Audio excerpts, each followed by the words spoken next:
Panel. En esta oportunidad vamos a tener un bloque dividido en dos partes. El primero, arrancamos con el doctor Juan Carlos Kachanowski del CMT Group.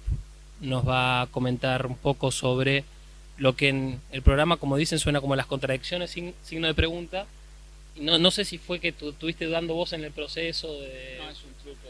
Ok, así que vamos a ver si hay o no hay contradicciones dentro del pensamiento de Mises acerca del rol del empresario. Me parece que es una oportunidad increíble para alguien que yo tuve el privilegio de tenerlo como profesor, porque bueno, con todos estos autores importantes, los que tenemos por ahí una lectura un poquito menos superficial, pasa que nos quedamos con algún punto, a veces con la interpretación que nosotros queremos de los mismos autores, así que siempre tener la oportunidad de un análisis detallado, sobre todo en el pensamiento de Mises, me parece una excelente oportunidad para un gran panel, así que arrancamos. Juan Carlos, tenemos media hora de su exposición y luego vamos con una ronda de preguntas.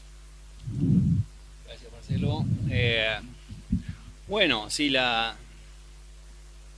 hay cosas de Mises que me llaman la atención. Lo más seguro es que esté equivocado yo y no Mises, pero por lo menos quiero plantear qué es lo que me hace cortocircuito en alguna de sus afirmaciones y frases. Cuando uno lee un libro la primera vez entiende algo, después, sobre todo un libro como Acción Humana, ¿no? Uno lee dos veces, tres veces y vamos viendo cosas nuevas, sobre todo cuando el libro es tan voluminoso. Los clásicos, una de las acusaciones a los clásicos, no a todos, es que no distinguían entre la función empresarial, era como que el capitalista hacía absolutamente todo. Entonces, déjenme ir switchando entre una slide y el otro. Hoy más o menos, si yo estoy bien, hay tres diferencias. Uno es el empresario. Esto es porque odio los PowerPoints y soy del viejo estilo de escribir en la pizarra. Pero va a haber algo. El empresario, el ejecutivo, el presidente de la empresa, actualmente se lo suele llamar el CEO o Chief Executive Officer, y el capitalista.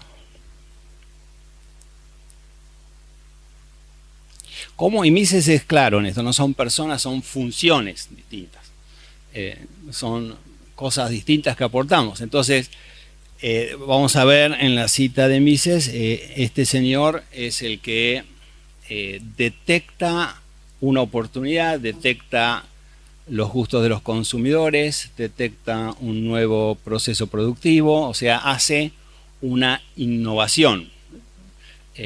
O sea, es el que mejor tiene la habilidad de anticipar el mercado mejor que otros, lo cual requiere de ciertas condiciones. Muchas escuelas de negocios que suelen decir acá formamos empresarios me despiertan ciertas dudas. No sé si un empresario se hace o se nace, pero lo cierto es que si es esto que lo que dice Mises, uno no puede formar empresario porque como le enseñamos a adivinar el futuro. Entonces la función del empresario es tratar de decir, bueno, los recursos productivos deberían ir hacia tal lado. La del CEO o el que ejecuta es saber llegar, que es una habilidad distinta. Una cosa es decir, hay que ir al punto A, no hay que ir al punto A porque mi olfato dice que el mercado y la rentabilidad está en A, no está en B. Eso es una habilidad. La otra es sentarse frente a la empresa y lograr que los recursos humanos lleguen a la meta. La puede tener la misma persona, ¿no? Es decir, hay que ir para ahí, además sabe dirigir la empresa. Pero es una habilidad distinta. Y bueno, y la tercera función que separa es el capitalista, es el que pone capital, ¿sí? Con distintas funciones. Entonces estas son las tres funciones que aparentemente están distinguidas hoy en día como separadas y que Adam Smith las tenía todas integradas, ¿no? El capitalista era el dueño, el que ponía el capital, y aparte el que manejaba la empresa, era todo. Entonces, en el caso de Mises, tenemos esta afirmación. the ultimate source from which entrepreneurial profit and loss are derived is the uncertainty of the future constellation of supply and demand. Y quiero poner el énfasis en esta palabra, en uncertainty o incertidumbre,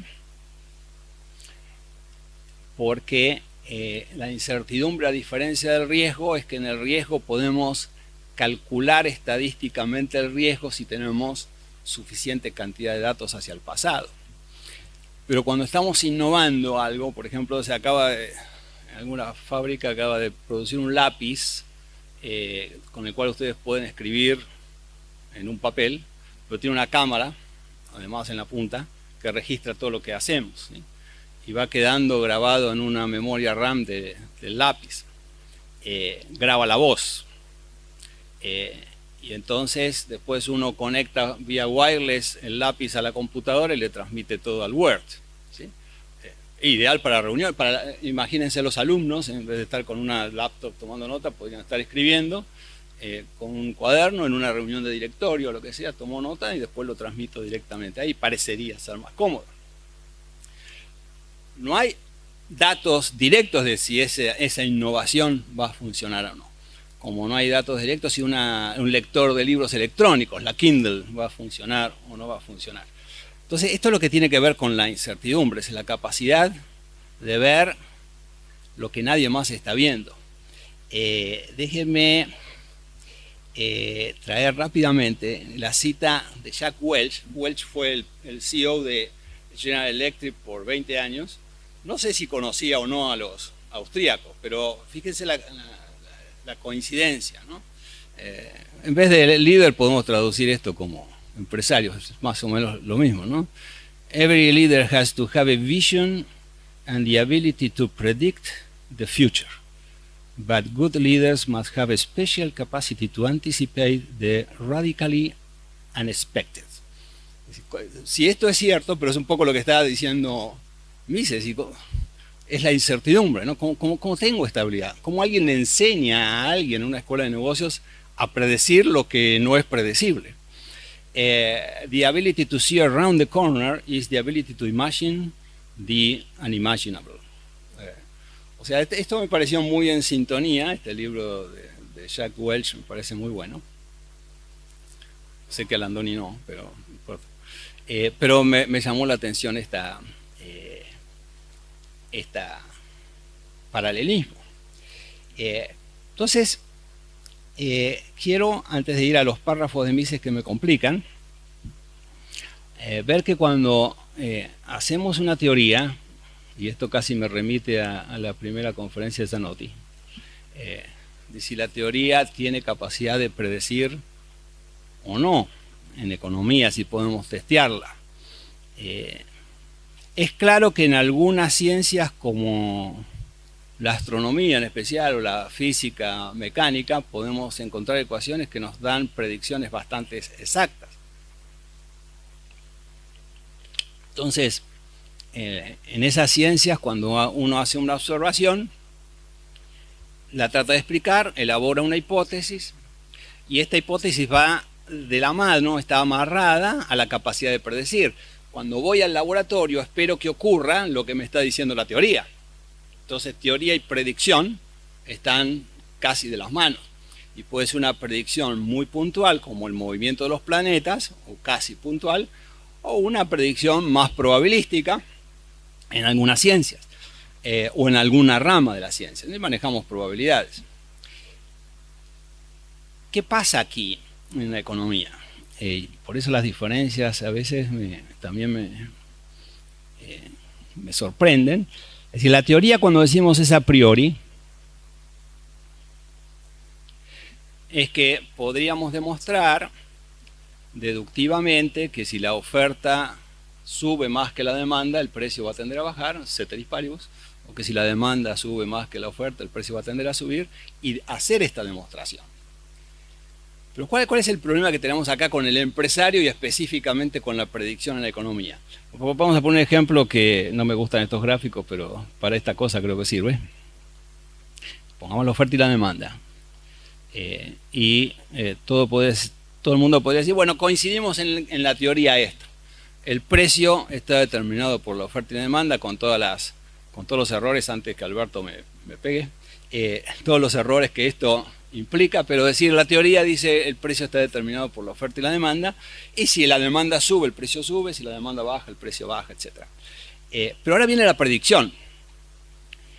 Si estamos vendiendo 100 unidades a 40, supongamos, y digo, ¿va a subir o no va a subir el precio? Y alguien podría decir, sí creo que va a subir porque estoy esperando que pase esto. Y otro que diga, no, yo estoy esperando al revés, porque estoy esperando que ocurra esto, que la oferta se incline a la derecha. Entonces aquí, cuando viene el futuro, si el precio subió a 50, supongamos, en vez de bajar a 30 o quedarse en 40, lo que estamos testeando, y esto es lo que me parece importante, no es la teoría, es los supuestos de la predicción de las personas. Alguien creyó por esto que este párrafo de Mises, the uncertainty of the future constellation of supply and demand. Toda la información, como diría Hayek, de lugar y circunstancia, me va a hacer que algunos, esa constelación que determina que la oferta o la demanda cambie, algunos la ven de una manera, otros la ven de otra, parten de supuestos, hacen deducciones, pero el problema es que esos supuestos de los cuales está partiendo el empresario son comprobables de una sola forma, es decir, invertir y ver que el mercado hable, ¿sí? Es el laboratorio, pero no es un laboratorio como en física o en química donde podría repetir las cosas constantemente. Entonces, el test en economía, en la predicción, estamos sometiendo a prueba la capacidad de anticipar estas constelaciones de datos de lugar y circunstancias que nos hace deductivamente llegar a creer que la demanda va a subir o va a bajar. Y como son supuestos no científicos, muchas veces, como sabemos, son opinables. Recordemos que, no está Gómez acá, el cuento de Gómez de Schultz con Starbucks, más de 200 inversores le dijeron que era una mala idea. Hasta que el 203, 204 dijo, bueno, ok, me parece muy bien. Y salió bien, como muchos deben haber salido mal, supongo. Pero más de 200 le dijeron, está mal, o sea, y uno tuvo el supuesto correcto. Entonces, ¿qué es lo que, dado este planteo, qué es lo que me preocupa? Lo que me confunde más que me preocupa. Dice Mises, let us try to think the imaginary construction of pure entrepreneur to its ultimate logical consequences. This entrepreneur does not, dos veces, own any capital. The entrepreneur does not own any capital. The capital required for his entrepreneurial activities is lent to him by the capitalist in the form of money loans.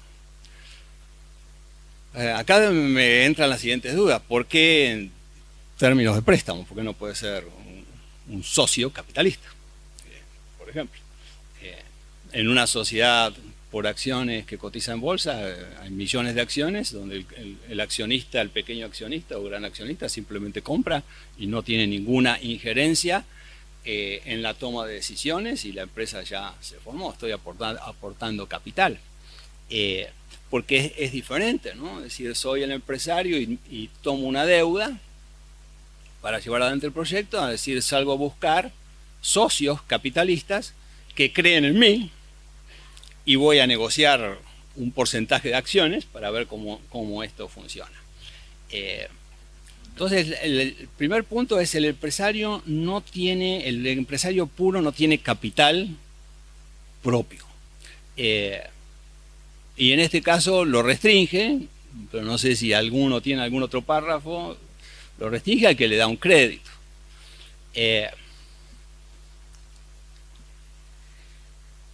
Y el próximo cita. Ahí estoy bien. Okay. he remains, the entrepreneur, he remains propertyless, for the amount of his asset is balanced by his liabilities. If he succeeds, the net profit is his. If he fails, the loss must be fall upon the capitalists who have lent him the funds. Esto no lo puedo entender. Es decir, ¿quién dice voy a dar un crédito? Pues estamos hablando de crédito. Si hay ganancias, y es normal, ¿no? Si tomo un crédito en un banco, las ganancias son mías. Ahora después voy al banco y le digo, si pierdo, las pérdidas son ustedes. Estas son las dudas que me aparecen. Such an entrepreneur would in fact be an employee of the capitalist who speculates on their account and takes 100% share of the net profits without being concerned about the losses. Estas son las cosas que me abren un signo de interrogación grande. Es decir, ahora el empresario tomó un crédito y se transforma en empleado del banco. Porque si es un crédito, el que dio el crédito no es el dueño de la empresa, es un acreedor de la empresa. Y entonces tengo las ganancias, pero no me preocupo por las pérdidas. Es decir, las toma el que me presta. Dinero, el banco o un prestamista X. O sea, estos son nuevamente, por ahí estoy confundido yo y alguien me dice, no, en alguna otra parte el muchacho dijo, bueno, no tan muchacho, ¿no? Dijo alguna otra cosa. La gran ventaja de las Kindle para hacerle publicidad es que uno rastrea rápido todo lo que quiso decir por todas partes con este concepto. A capitalist is always also virtually an entrepreneur and speculator. Y volvimos a Adam Smith. ¿Qué es esto? Es decir, es como función. ¿Es o no es? ¿Es capitalista y además es empresario y especulador? ¿Quién es el que en última instancia decide dónde va a ir los recursos? ¿Es el empresario? Pero si el empresario no tiene capital, tiene que convencer al capitalista de que esto es una buena inversión para que le dé un crédito o vaya como socio de él. Entonces este párrafo también a mí me parece como contradictorio. Gracias. Si vamos a separar las funciones. Si hablamos de personas es distinto. The entrepreneur earns profits or suffers losses. The owner of the means of production, capital goods or land, earn originary interest. The workers earn wages. Otro dilema, ¿no? El empresario tiene ganancias o sufre pérdidas cuando antes dijo que las pérdidas eran del capitalista.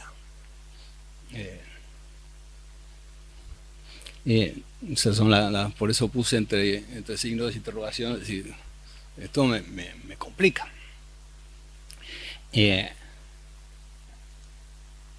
owner of the means of production, capital goods or land, earn originary interest. Acá tengo otros dos problemas. El capitalista es el que daba el crédito, no es el propietario de. Si estoy dando un crédito, estoy dando un crédito. El que toma el crédito le debe plata al capitalista. Entonces, si me compro una casa con un crédito hipotecario, pues soy el dueño yo, pero tengo una deuda con el banco, ¿sí? Pero el banco legalmente no es el dueño de mi casa. Soy yo quien tiene una deuda y si no cumplo con el pago de la deuda, el banco vendrá y me venderá la casa. La tierra acá es como un elemento adicional que me confunde. Pero después está este otro concepto, la tasa de interés originaria. Por ahí, para los que no están en temas, la tasa de interés, si la llamamos así, suele tener tres componentes. La tasa, vamos a llamarla acá, originaria, que Mises muy brillantemente, a mi gusto, describe como la preferencia temporal, ¿no? Valorar bienes futuros versus presentes. Pero después agrega el riesgo como otro factor que va a ser, a mayor riesgo la tasa de interés en el mercado va a ser alta, a menor riesgo la tasa de interés va a ser más baja. Hay algunos autores modernos que no sé si leyeron bien a Mises, pero no distinguieron esto de que Mises no distinguía entre distintos tipos de tasas de interés de corto y largo plazo. Pues los riesgos cuando el crédito es a corto y largo plazo tiende a variar. Y además la depreciación del dinero, la devaluación, ya sea inflación o contra alguna otra moneda. Todo esto conforma la tasa de interés del mercado. No sé por qué está poniendo acá que el capitalista solo gana la tasa originaria. Si el capitalista va a prestar, si es un banco, va a evaluar el riesgo, no sé por qué lo está eliminando, y va a evaluar la inflación. Seguramente en Argentina ningún banco le va a prestar al 1% anual. Esta es otra de las dudas que me surgen con los párrafos de Mises. Bueno, este de Winning lo hemos visto. Otro punto menor, pero esto es Mises. Monetary calculation reaches its full perfection in capital accounting. Y si hay algo, por lo menos en nuestros MBAs, que tratamos de mostrar es la diferencia entre la contabilidad del contador y la contabilidad del economista.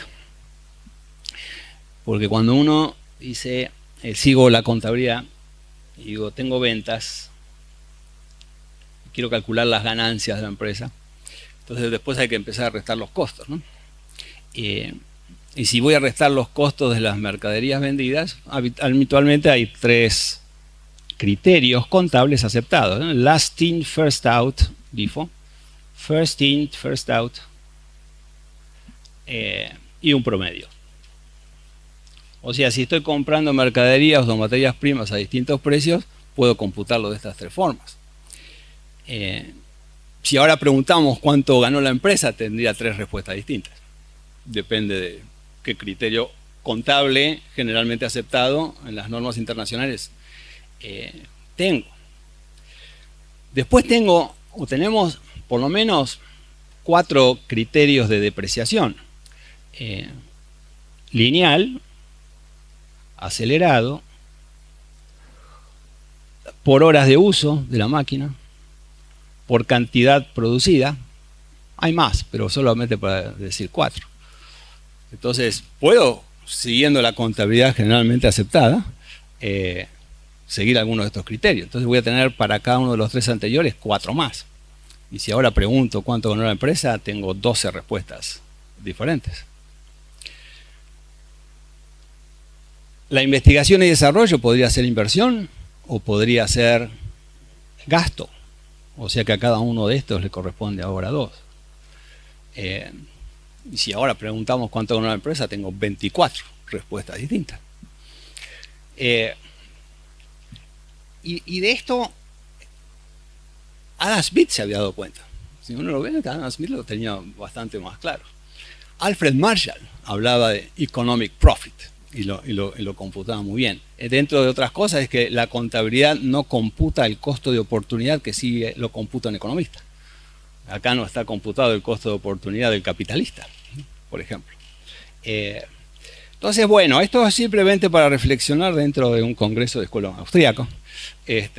Dudas que a mí me surgen, no las pude resolver, voy a tener que ir al psicólogo, pero las quería plantear para que esto trate, como siempre Alberto dice, mover el eje, no del debate en este caso, sino de la ciencia un poco para algún lado, suponiendo que alguien me diga, estás totalmente equivocado, me dices, estos párrafos fueron sacados de contexto, como se suele hacer con la Escuela de Salamanca, para demostrar otras cosas.